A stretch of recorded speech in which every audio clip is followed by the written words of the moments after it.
Philadelphia, get ready to be inspired. If you need help finding the light in the darkness, don't touch that dial. Let's navigate life through the lens of hope with Scotty P. Inspirational speaker Scotty P speaks the importance of mental health in society and encourages techniques to overcome the everyday mental health obstacles that hold us back in life. It's not just inspiration, it's Scotty P Inspiration. Good evening, Philadelphia and the surrounding counties. Thank you so much for joining us today on another Friday for another episode of the Scotty P Inspiration Show. Woo, let's do it. Thank you so much for joining us and being with us today. I really think that you're going to be able to take some positives away. And as my tagline is, navigate this life through the lens of hope through what you hear on the show today. So real quick, want to shout out WWDB Studios for allowing us to share and podcast and make this available for everybody else today. And with that being said, if you want to watch this live, a couple things that you can do. You can go on www.dbam.com. You can listen to it live, or you could go on my YouTube channel, which is Scotty P Inspiration, or you can also go on Spotify and Apple Podcasts. Whoa, big time stuff out here. Come on now. And you can search the Scotty P Inspiration Show, and you can watch it that way as well. With that being said, everybody, hello again. I am your host, Scott Prendergast, a.k.a. Scotty P. Another Friday coming at you. Another weekend is about to get started, and we want to make sure that we begin on a positive note, paying attention to our mental health, and also taking some strategies away to help this weekend maybe be a little bit better than it would before because we are paying attention to our mental health and finding some inspiration in life through whatever we're dealing with. Now, for any of you who are new to the show, you know that each week I like to have a little bit of a different topic. I like to discuss a variety of different things in the mental health field, in the general inspiration field. Now, today, what I want to talk about is something that I've worked on a lot in my life, and I work with a lot on when I'm speaking with people and doing coaching as well. What I want to talk about today is habits. And more particularly, how to break habits and routines that are going to lead to us into this negative cycle, whether it's a negative cycle of anxious thinking, of depression, of just negative self-talk, whatever it is. But I want to talk about that today, and I want to make sure that we're able to explain it, understand it, and then for you, the listener, to take a look at your own life and be able to pinpoint a couple things that maybe you could work on to help you to break some of those habits that are maybe leading you down into a dysfunctional space. And that's what today's show is going to be about. So without further ado, let's jump into it. Let's go. Let's make some plays. All right. Now, one of the things that I wanted to start with today as we get into this topic is a little, I guess you could say phrase, quote, whatever your vibe is, that I think means a lot to me. And it's so simple, yet so poignant. And it's as followed. It just says, let it go in order to grow. We'll say that again. Let it go in order to grow.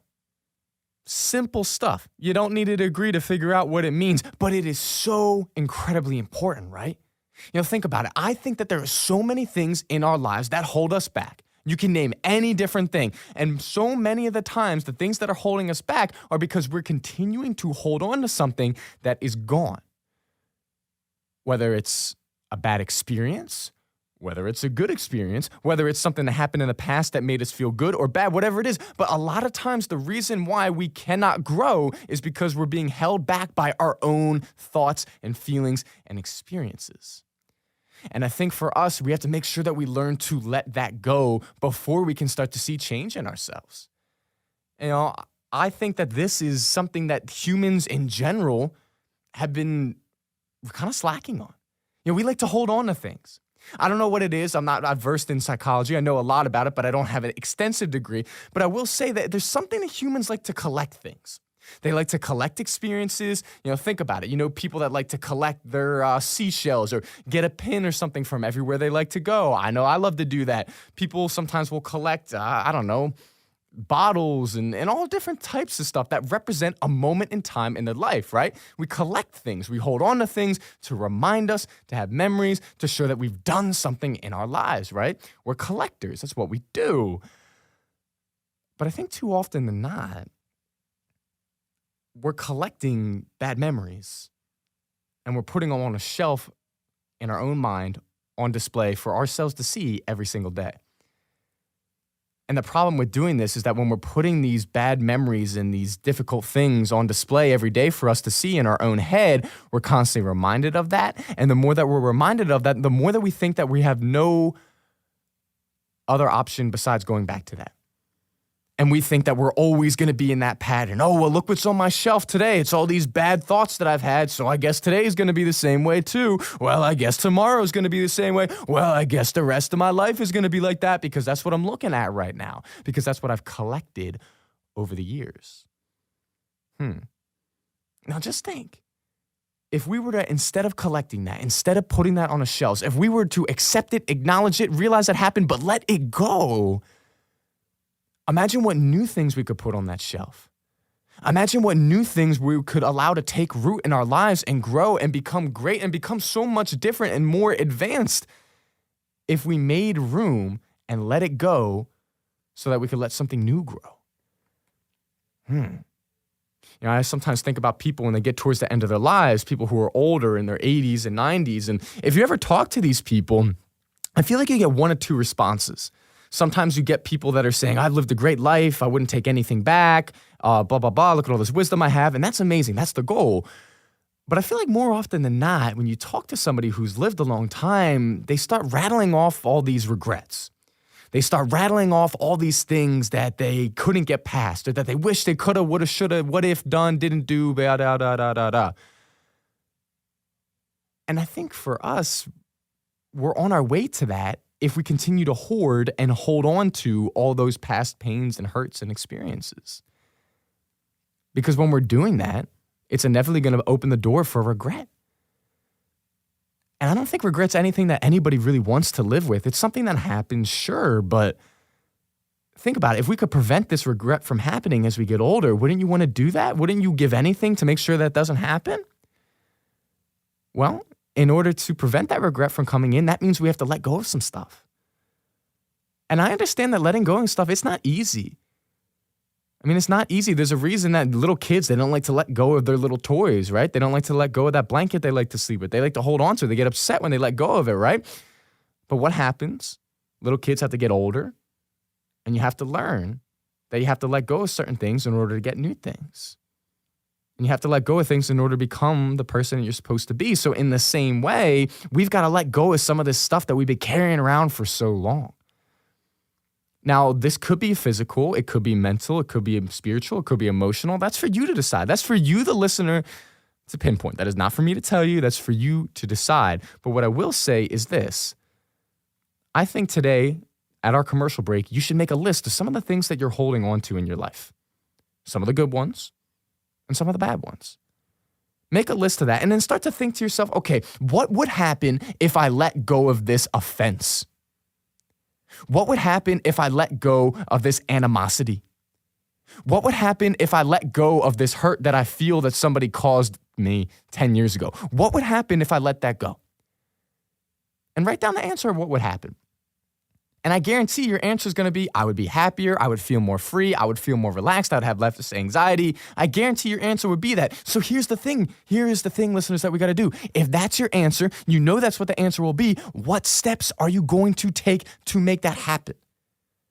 What steps are you going to take to learn to let that stuff go? And to break that negative habit of continually going back to it over and over and over again? What steps are you going to take? Now, there's a lot of different things that you could do. I'll give you a couple examples. But again, this is primarily on the listener side. You have to figure that out. But here's an example for you.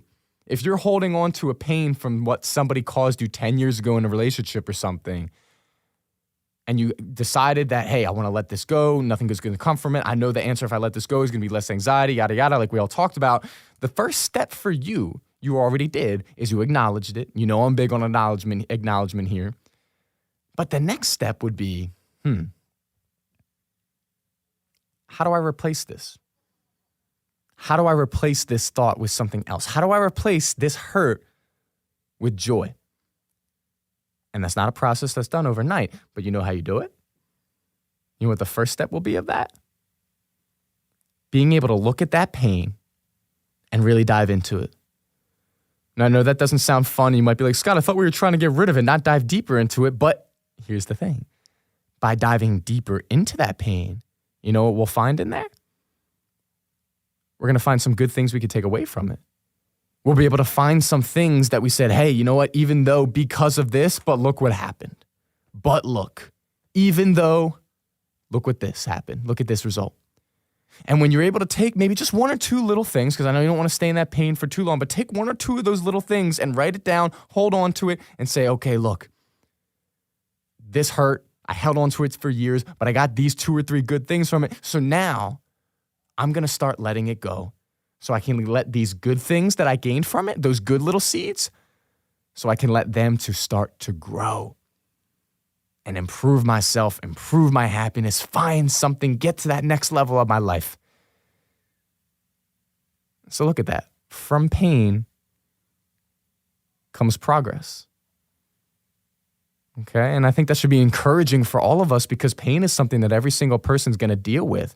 But if we can take that pain every time and use it and turn it into progress so then we could get prosperity, there's a lot of P words coming up here. We got pain, then the progress, then prosperity. Come on. That's a beautiful cycle. That's a beautiful thing right there. So if you're going through some pain right now as the listener, for whatever it is, if you're going through a really difficult time in your life, you're struggling, just know that in that pain, you will be able to find some progress. You will gain some progress, and that progress will eventually lead to prospering in some type of way. So be patient with it. Not easy, no. But you're already taking the first steps by doing this right now. And I think that's a beautiful thing. So in summary, we want to let it go in order to grow. So we've got a couple more minutes before we get to our first commercial break, but I want to say this.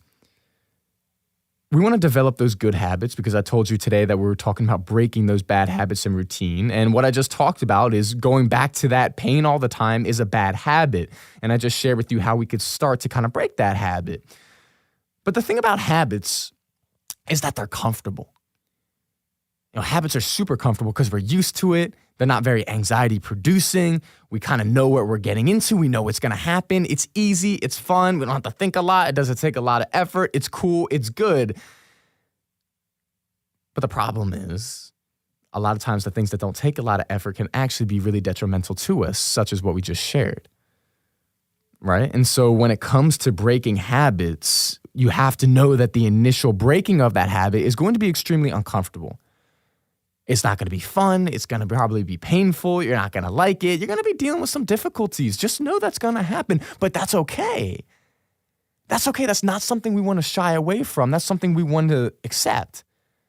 And we want to dive into that head first and say, hey, this is uncomfortable, but I know I'm developing.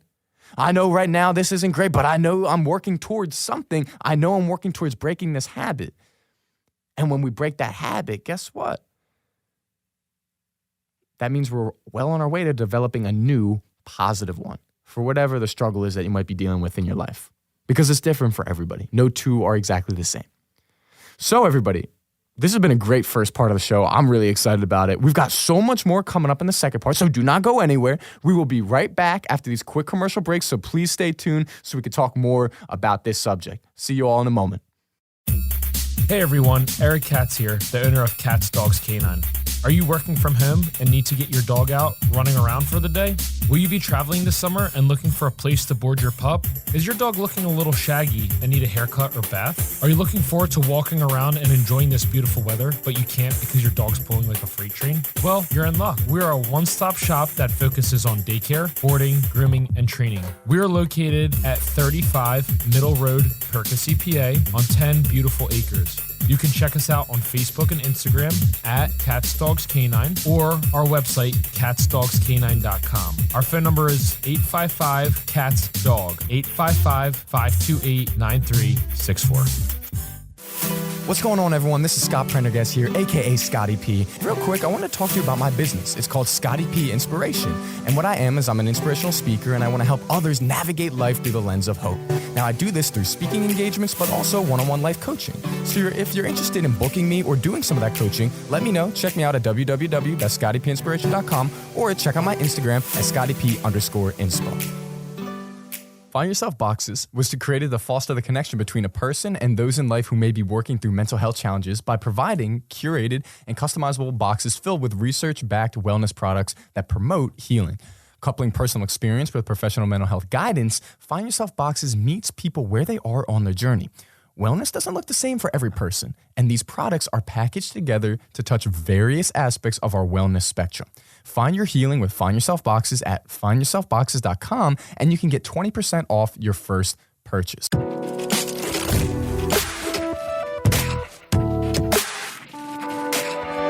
Welcome back, everybody, to the Scotty P Inspiration Show. Thank you so much for tuning in on this Friday evening to kickstart your weekend with some positivity, some inspiration, and also to pay attention to your mental health. I want to appreciate you all for being here today. I am appreciative of you all for tuning in today.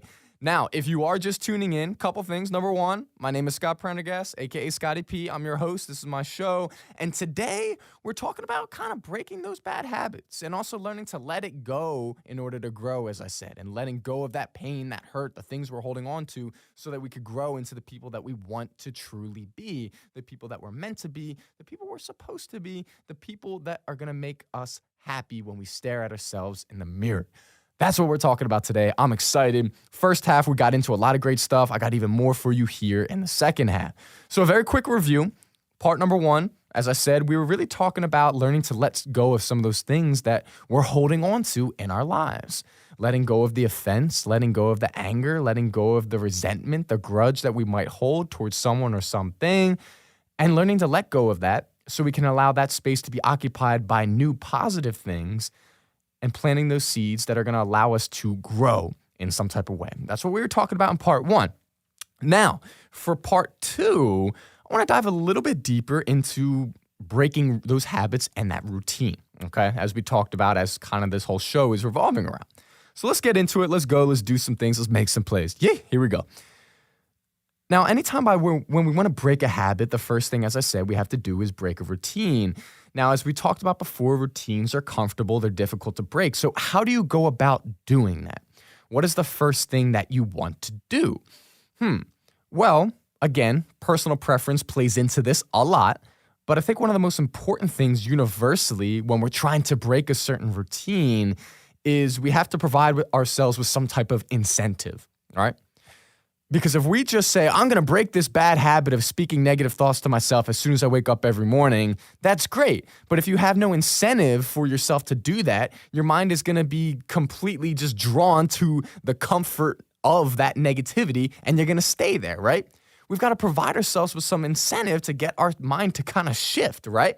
And I think one of the best ways to do that is by offering little prizes, I know it sounds cheesy, and little goals to yourself through these different things that you do. For example, let's say you put a little Post-it note on your fridge and say, okay, I want to spend the first 30 minutes of my day focusing on all the things that I have to look forward to today. Now you may say, oh, that sounds great, Scott, but what if I have nothing to look forward to? Okay, then you're going to spend the first 30 minutes focusing on things that you want to look forward to for this week, for this month. Make it personal, okay? You say those first 30 minutes, I will not let any of these thoughts of you're worthless, you don't matter, you can't do this, the past, the pain, I will not let any of those thoughts in for the first 30 minutes of my day. And if you stick to that, you say, if I do that, then I'm getting myself my favorite breakfast. If I do that, I'm getting myself, I don't know, a Starbucks for the people that like to drink coffee, whatever it is. Put it into your own terms, right? But the point that I'm making here is that we have to give ourselves an incentive so that we're more willing to do these things. Because if you know that you really want that pumpkin muffin in the morning, you're going to be like, okay, I'm really going to work hard to make sure I'm not letting any of these negative thoughts in for this 30 minutes. Now, of course, you may still have some of those negative thoughts, but you know what you've done by incorporating that little pumpkin muffin, that incentive? You've become more aware of it. Oh, here we go. Because now you're aware of it because you got an incentive. So even if those thoughts are still bouncing around for those first 30 minutes, you're fighting it. You're trying your best to kind of work through it rather than just letting those thoughts dominate you, right? Because you want that little muffin or whatever it is. So I think that's the interesting thing is I like to call it sometimes we have to trick our own brain because usually we wake up and we just let whatever thoughts come into our head completely overtake us. And the next thing you know, we're in a bad mood and then it's a bad day, a bad week, a bad month, a bad year, a bad life. We gotta get out of this. And by being self-aware, providing ourselves with some of the evidence, we kickstart that process, okay? So that's something that I want you to take away from this. Now, it doesn't have to be breakfast. It could be a lunch. It could be a dinner. It doesn't even have to be food. It could be playing video games. I don't know what it is. That's for you, the listener, to figure out, okay? But the process remains. Find some incentive. And if you do that, it's really going to make a difference for you. I truly believe that, and I've seen it in my own life. And I think that's a powerful thing. Now, as we're going deeper in the shows moving forward, we're getting into more things here. We talked a lot about the fact that routine usually comes from the past in some type of way. A lot of times we get into these routines because it maybe worked in our past, or we got used to it in our past. It reminds us of something in our past. Keyword here, a lot of past, not a lot of present, huh? Well, you know what? We want to change that. And you know how we change that? I want you to say this to yourself. I have this on a Post-it note, and I look at it almost every morning. This is what it says. It says, yesterday's pain doesn't have to be today's present. Yesterday's pain doesn't have to be today's present. What I mean by that is this.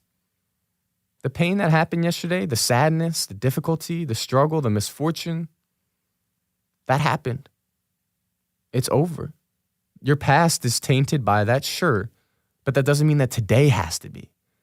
Just because it happened doesn't mean it will happen today. And sometimes we have to remind ourselves that it is a new day, that it is a new life, that we aren't who we used to be, that we're not in that pain anymore, that we're not stuck in the past. That was then, this is now. And we have to really grasp hold of that. Because if we don't, the lines get blurred. And next thing you know, you're in this difficult position, but it's a difficult position from 3 years ago because you're allowing that past to just bully your present. And when you allow the past to bully your present, guess what? That affects the future too. And then it becomes tomorrow's burden. So we do not want yesterday's pain to become today's present and tomorrow's burden. Now, I want you to take that and I want you to remember that little quote there. And I want you to think of that because you know what it's doing? Again, it helps you to become self-aware. It'll just give you a little bit of a reminder to say, hey, you know what? Today, I've really been thinking about that pain from 3 years ago a lot. I remember that quote that Scotty P guy said, and I'm going to try to stay in the present. Are you going to succeed? Probably not right away. But as I said, you started by acknowledging it and being self-aware, and that is the first step, and that is what we build on. So that quote right there, I want you to remember that. I want you to take that with you, and I want you to put that somewhere in your house or apartment, on your phone, and remember to look at it at least once a day so you can remind yourself to stay here and not go back there. I think if we do that, we're really going to be on the right track for a lot of good things. To kind of go along with that, we're rolling here. I like this thread that I'm vibing with, so we're going to keep going. I think that we have to really, really learn to be responsive to how we're feeling rather than reactive. We have to be responsive to how we're feeling rather than reactive. Here's what I mean by this. We're going to break it down. When we feel something, when we have an emotion, we're using that emotional side of our brain, right? We feel that sadness, that pain, that anger, the frustration, or that happiness, that joy, whatever it is, right? We feel that. That's kind of us being reactive to it. And then our actions just kind of go off of that. You know, think about if you've ever seen the movie Inside Out, where it's about the emotions in the people's head. And then there's the one dude, there's this little red fire plug, and he's the anger emotion. And when he gets angry, he goes, and he just goes off and just like catches on fire, and it's a whole thing, right? That's being super reactive to our thoughts, to our situations. We want to kind of get away from that. That's going to happen inevitably, sure. I'm not saying we're not ever going to be reactive. There are times where we need to be reactive. But when it comes to our own thoughts and feelings and our past and breaking habits associated with it, we've got to learn to be responsive. And a lot of times responsive means beginning with kind of asking yourselves the right questions and questioning those thoughts, right? Such as, okay, I'm having this thought right now. Why am I having this thought? How is this thought making me feel? If I feel this way, are my actions going to be different?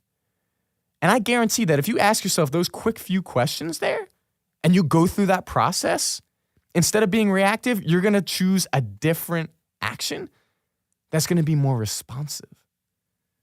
responding to your situation rather than reacting to it. And I think that's a huge thing. And it's not easy. It takes time. But you're already on the right track, as I said, by listening to the show, listening to this episode, and by doing this. Being responsive over reactive. Takes time, but it's such a special thing. And I really hope that you could take away from this today.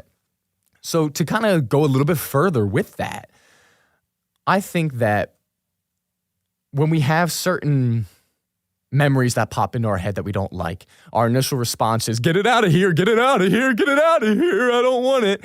Or it's, oh man, that's true. Yeah, okay, well, I guess there's no point for me. I guess I'm always going to be that way.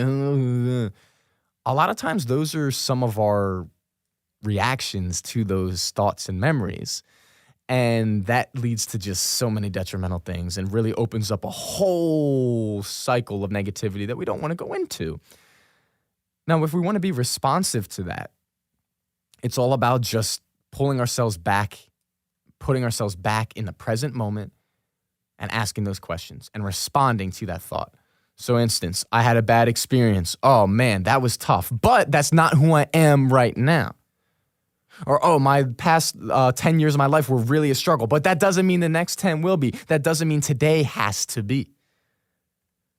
That's being responsive rather than reactive. So take that and run with it, everybody.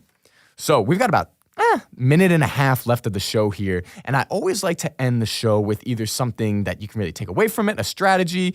But I want to kind of go with just this. It's something that somebody said to me once, and I took it and I didn't take it. They said it to me, and I molded it into the Scotty P way. And I want to bring it to you, the listeners. So, when one of these mental health tornadoes kind of comes into your life and it ruins everything, I want you to remember something. When a storm hits a town, when a storm knocks down buildings, when a storm ruins everything, what do? You start to rebuild. But you don't rebuild all at once. You learn to celebrate the small little rebuilds. You learn to celebrate when you rebuild the mailbox. You learn to celebrate when you rebuild the shed. You learn to celebrate when you rebuild the park. One thing at a time.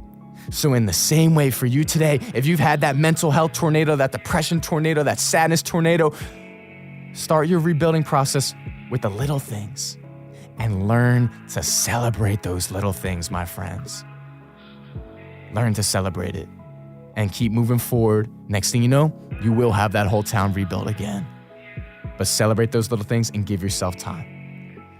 So everybody, I want to thank you for being here today. Thank you so much for being a great audience. Thanks for listening to me. I hope you have a fantastic weekend and you can take something good from this show today. So until next week, this is your boy, Scotty P, signing off. Thank you so much.